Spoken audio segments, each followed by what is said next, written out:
Oh boy, this video might get me in trouble, but as per usual, I like to be honest with you guys.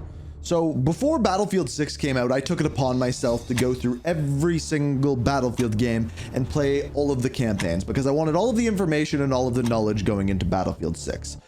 Did so, and what I found is that the worst campaign of any Battlefield is the new Battlefield. Battlefield 6. And I know before you bring out your pitchforks and flames, first of all, play it first. Second of all, let me explain to you exactly what I mean. And I think a really good place is to start out with some bugs. Yeah, bring Oh, it I down. can't. Gives us the advantage. Moving into position. What was that? So for me to do this review properly, there's gonna need to be spoilers. So if you haven't played the game already before watching this, do it first. If you're not gonna play it, maybe this is for you as well. Now, that first bug that you saw there, I had many more bugs like that one. And honestly, that was probably the most fun part of the campaign. When those things happened, they were hilarious. There's problems with the AI, things along those lines. But there was some more annoying bugs that had to do with cutscenes. For example, one of the first big scenes where you end up meeting the president, Carter just wouldn't stop shooting his gun, so I couldn't hear the president.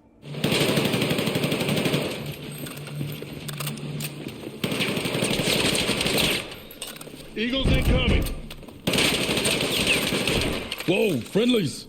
Friendlies. Clear.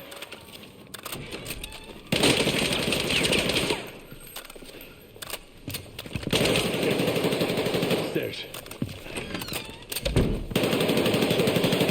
And all it took was a stray bullet. Best they're called. If we can trace these token packs.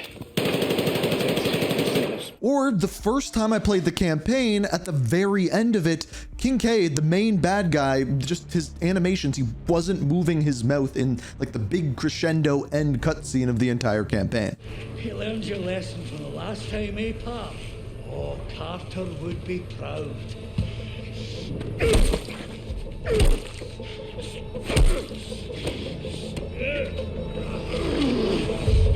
Buddy, guess some men just have to play the hero, and some men just can't shut up. Already been bummed past. So needless to say, those kind of ruined the narrative for me and kind of ruined those moments throughout the game. But the problem is the narrative of the game was kind of already ruined in and of itself. Now, here is one of the most frustrating things to me is that this game starts off so strong. I think one of, if not the best mission in the Battlefield 6 story and the Battlefield 6 campaign is the very first mission. You start off incredibly strong with the sequence where you're in the military base and all of a sudden Pax Armada invades and you are running through explosions. It's like it immediately puts you into a Michael Bay movie.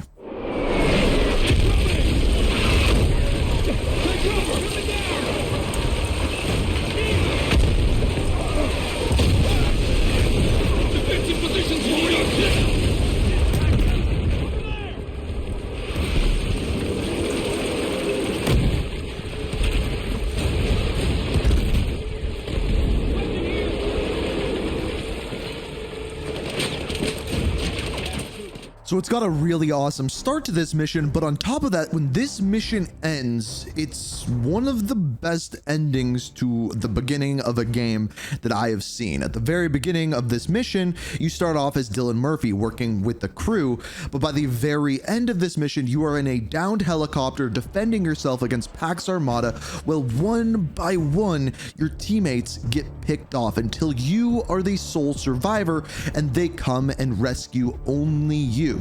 And then you find out that everyone on your team is dead and you see them bleeding through the American flag. The scenery in it is absolutely unbelievable. The symbolism, all of it is so well done.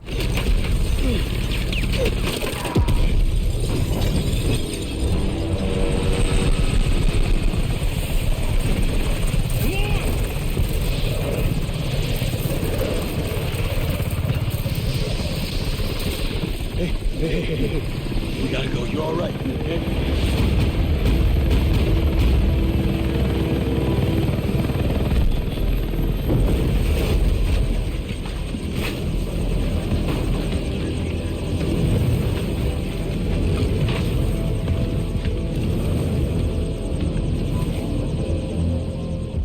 Now, what this immediately does is it gives us a excellent backstory for who is going to be the main character in this game. And that is, of course, Dylan Murphy, the character that we are playing as here. It gives him motivation, it shows us why he hates Pax Armada, and it shows us why he would want to keep fighting them moving forward. It sets up a perfect narrative for this character. They did a really good job at that, and I will not take that away.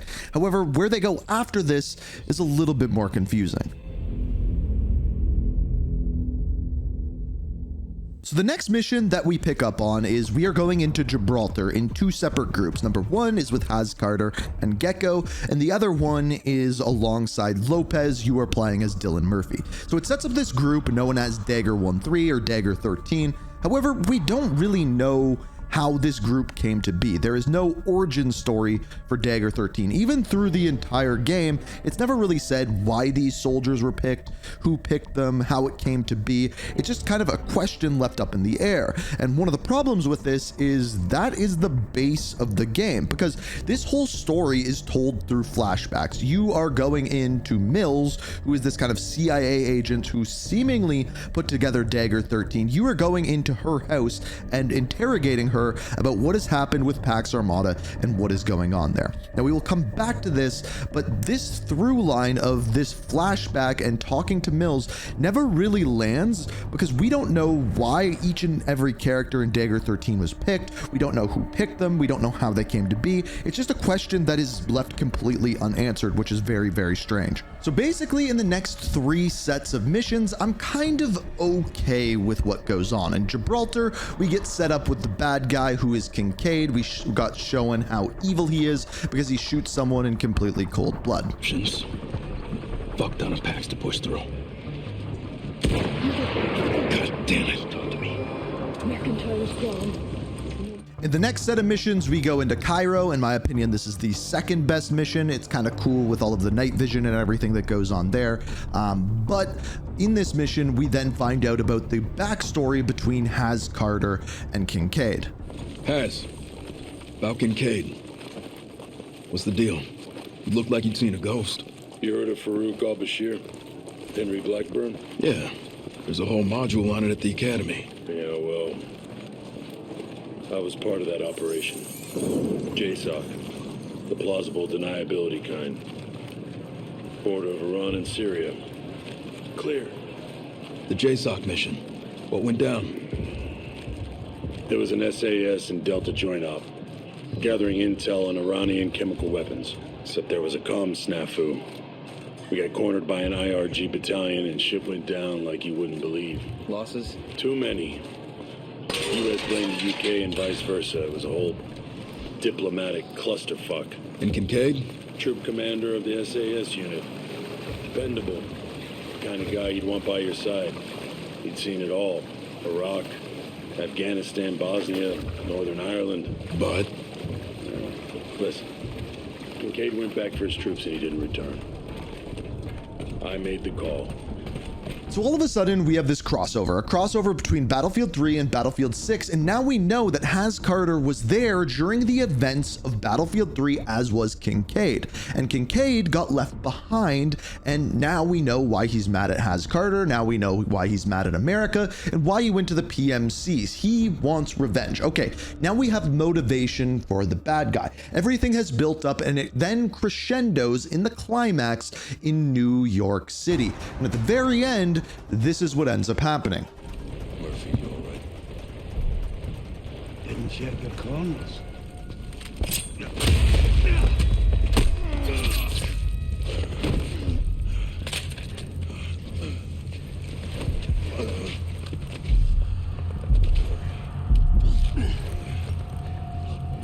Must be a relief, huh? The brass showering you with honor and valor, while deep down, you know this is what you really deserve. Those fuckers laughed when they threw acid over me. You know what it's like to smell your own face being eaten away. The man you left behind goes on. That's justice. Burn, Brooklyn. For justice. For a future. Because there's only one way to matter in this world, and that's not to serve. to make yourself too big to ignore. Or be forgotten.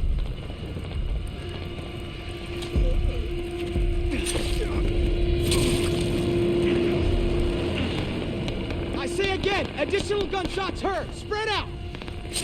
Commander Kincaid, we've got exfil standing by. On your command.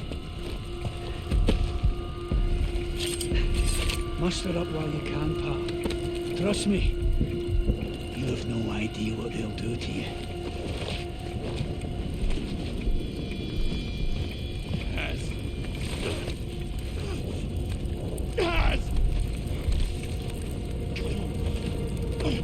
Keep pressure on.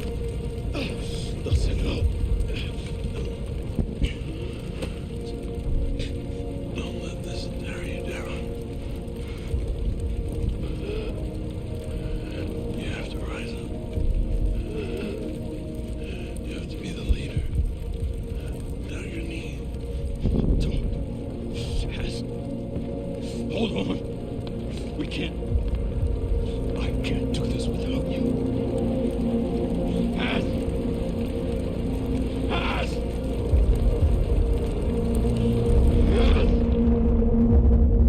Okay, so the big climax happens. Has Carter is killed in cold blood. So what happens next? There's a couple of options. They could go to a flashback mission of maybe Battlefield 3 and show us exactly what happened to Kincaid or why Has Carter made the decision that they did, kind of making us relate a little bit more. We could get a flashback mission with Murphy, maybe like losing his parents, building him up as the leader that he now needs to be. There's a lot of things that could happen.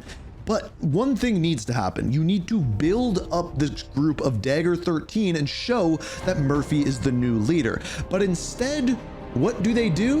The next mission is this.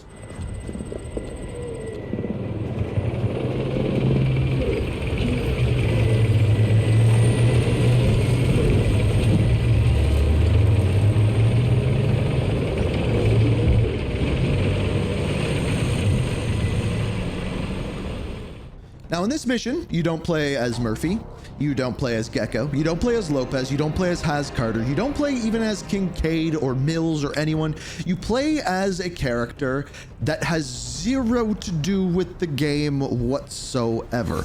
This is the only mission where you play as this character. This character was in the previous Cairo mission, but you didn't play as him.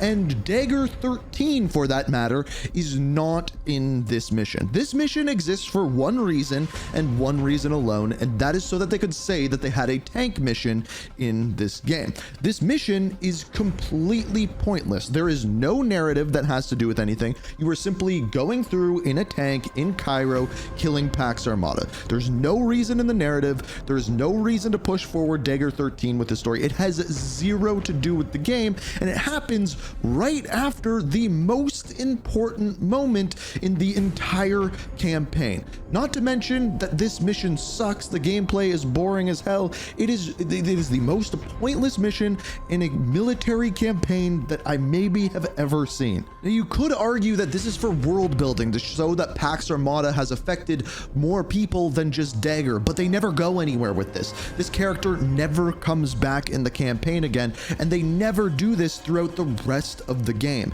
And they do it right after the crescendo, the climax, the most important. It makes no sense. And it goes to show what exactly happened is that after that New York mission, they ran out of time because the next campaign mission takes us to Tajikistan. Now in this mission, we play as Gecko. Now the interesting thing about this mission is that number one, Has Carter is replaced by Hemlock, who we kind of find out, but they never fully state, is a CIA agent, not a Marine like the rest of us. So there's that, and we will come back to that point because it's pretty important. But you start off this mission by flying a drone, after which you just run. You run for a really, really long time while our characters all kind of just talk to each other. Now, this is to introduce Hemlock, but they do an absolutely horrible job at it.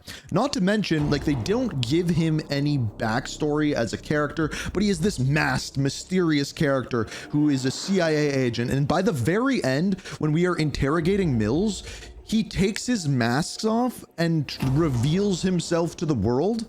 I'm a part of it, but still just a part. Our country thrives with a common enemy. Now, the problem with this is we weren't introduced to Hemlock for long enough to build any mystery. Like, if this was to happen in Call of Duty and they revealed Ghostface, there's been several games with him in it. There's backstory behind him. He's a mystery. He is a ghost. This is just a character removing his... It served no point whatsoever. Okay, we will come back to that ending cutscene and everything involving that. However, first we need to go back to Tajikistan, because remember how I said after New York, it kind of felt like they just ran out of time and gave up? Well, I think a really good example of this is this riveting gameplay that we get when we use kind of like a mosquito drone, but we don't just use it once. We use it over and over, and just watch. And it's riveting. I know. Lock in for this one.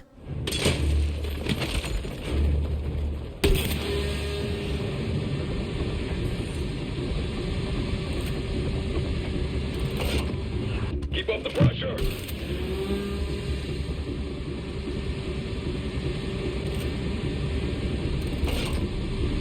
Avoid the pipes. That makes two.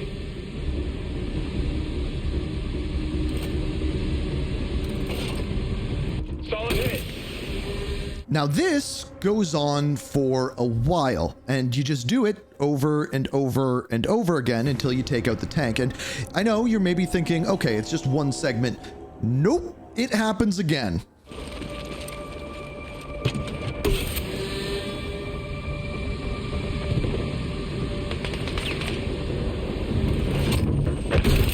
And the crazy part is that this segment, there's more of them that you have to take out. Now, it only happens 2 times, but it's right around this time where we get the weirdest set of dialogue that I've maybe ever seen. So basically what happens is you end up taking out a sniper on a cliff, and Lopez ends up losing his mind. Now, this segment is weird to begin with. Listen. Motherfucker! Target down! Lopez! Lopez! Sniper is down! Hey, Lo. You good? Yeah, I'm good. All right. We have our objective to complete. Let's move. So maybe he's tripping out a little bit because of what happened with Haz. It's very weird, very poorly voice acted during this section. But then it gets weirder because after the mosquito drone section, you end up getting in a vehicle and Gecko says this to Murphy. Back there with Lopez. We handled that well. Hope so. Emotions are high, but like you said, we just gotta get through this. Together. Now, Lopez is in the car with them as they are both talking about him, and Lopez doesn't mention it at all. Like, maybe if he was in the car and after they said that, he goes, hey guys, I'm right here, or something like that. But no, just no mention. He immediately just goes on to start talking about the dam. It's really weird and really awkward. So after this brings us to the ending. So first things first, we end up taking out Kincaid. That is fine. That's the big bad. But when we do, he kind of tells us that Pax Armada was created by the CIA. And that is why throughout the entire game, we go to confront Mills. We go to kind of get the information and find out if she was behind it, so on and so forth. And well, this is how the game ends up ending. Worst is still to come.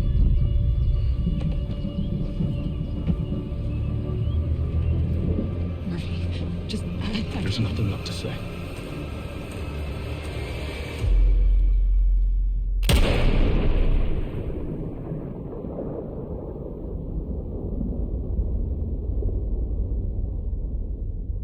Now, the fade to black gunshot has been done several times before, including in other games. It was never personal.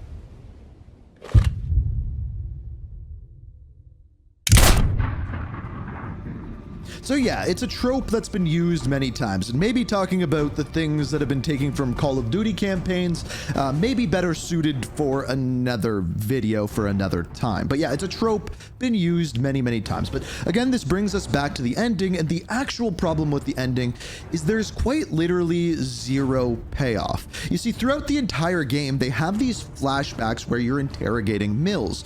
you'd think the game would end in some way, giving us some payoff with Mills. A great example of a game that did this correctly was actually Battlefield 3. Now, just to be clear, Battlefield 3 is the best campaign that Battlefield has done, and throughout it, Henry Blackburn, a character, is being interrogated by the CIA about the events of the PLR, the Iraq-Iran war, things along those lines, but he's being interrogated and held captive. And by the very end, there is one last mission which starts out with him being interrogated. He breaks out, runs through New York, and ends up stopping Solomon, the big bad guy. There is payoff at the very end that is all tied together through these interrogation scenes. There is nothing like that, and I truly believe that this game is missing one final mission, because there are sections that take place in Virginia, in Mills's safe house or home, that could have been a really good mission. Like this, for example. Approaching from multiple vectors. I got 2. East side. Moving right to left. I got 3 west side.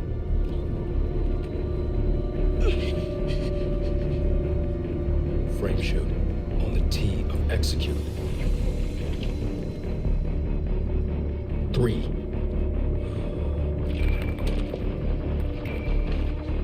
2.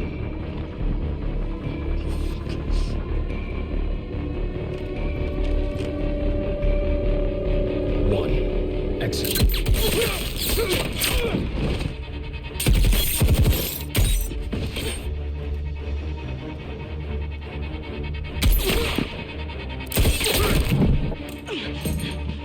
This is on the move! Let her run!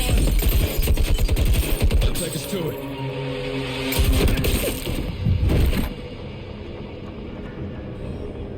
Now, it's almost as though there should have been this like at night defense scene at Mills's house that would tie together to the final mission, and then maybe you'd have to extract her or do something that would give you some sense of payoff, but that never happened whatsoever, meaning the ending just kind of felt empty and blank and not really like, yeah, you can end on a cliffhanger, but the truth of the matter is the reason why they did that is because they wanted to set up an ongoing story for seasons like Call of Duty does. And specifically, at the very end, when you're flying out of Tajikistan on the helicopter, you can see a burning ring of fire, which is clearly setting up a story for their battle royale. Which I think the Battlefield community as a whole is fine with them making a battle royale, but what they exactly didn't want is for that battle royale to take away from the multiplayer, story, or campaign, and clearly they're trying to set up a story for the battle royale.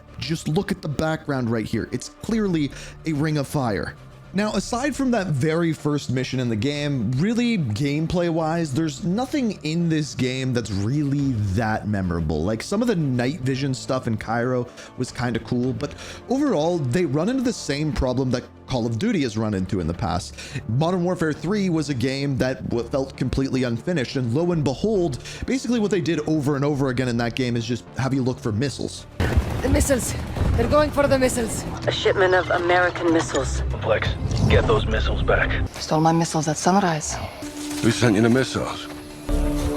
Did Shepard send you those missiles? No missiles in sight. Well, in this game, it's all about destroying SAM sites. In 3 different missions, you're just going around destroying various different SAM sites over and over and over again.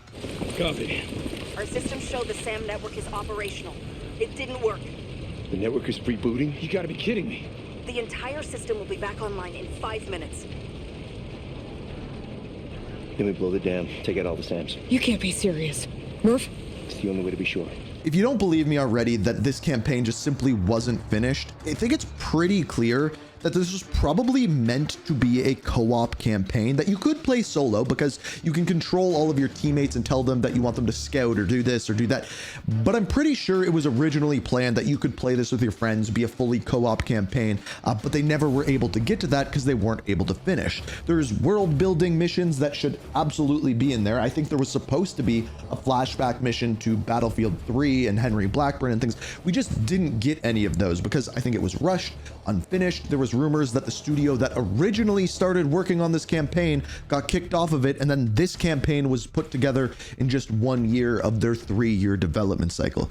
And I think it shows. I think it's very, very evident. Now, I know you're probably mad at me because you're probably really enjoying Battlefield 6, and you should. The multiplayer is really good. I just think it's important to say that the campaign sucked. It's the worst out of all of the Battlefield games. It's right there beside Battlefield 4, which oddly had a really amazing first mission and then fell off completely, just like Battlefield 6. But if you disagree with me, agree with me, let me know what you think down in the comments.